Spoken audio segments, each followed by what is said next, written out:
India south Africa మధ్య జరిగిన 5 మ్యాచ్ల టీ20 సిరీస్లో టీమిండియా సిరీస్ను సొంతం చేసుకున్న విషయం తెలిసిందే.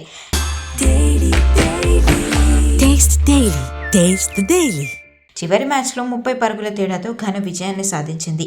అయితే సిరీస్ గెలవడంపై అలాగే తన బ్యాటింగ్ పర్ఫార్మెన్స్పై కెప్టెన్ సూర్యకుమార్ యాదవ్ స్పందించాడు.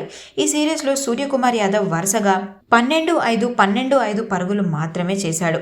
ఈ విషయంపై తను మాట్లాడుతూ, ఈ సిరీస్లో బహుశా మేము సాధించలేనిదంటే ఏదైనా ఉందంటే అది ఒకటే, సూర్య అనే బ్యాట్స్మెన్ను ఫైండౌట్ చేయలేకపోయాము. తను ఎక్కడో మిస్ అయ్యాడు, కానీ ఖచ్చితంగా బలంగానే తిరిగొస్తాడు. ఒక టీమ్గా మా ప్రదర్శన పట్ల చాలా సంతోషంగా ఉన్నాను. కష్టాల్లో ఉన్నప్పుడు ఎవరో ఒకరు బాధ్యత తీసుకొని టీంను గెలిపించారు. కెప్టెన్గా నాకు ఎంతో సంతృప్తినిచ్చిందని అన్నాడు సూర్యకుమార్ యాదవ్. అలాగే సిరీస్ ప్రారంభం నుంచే అగ్రెసివ్గా ఆడాలని అనుకున్నాం, దానికే కట్టుబడి ఉన్నాం. ఎలాంటి ప్రయోగాలు చేయలేదు. మా బ్యాట్స్మెన్లందరూ దూకుడుగా ప్రదర్శించారు. ఫలితాలు మీ ముందున్నాయని సూర్య వివరించారు.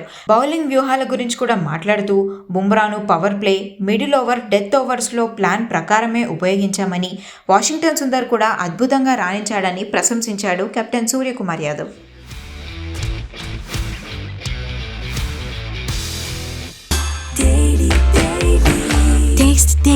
Taste the Daily.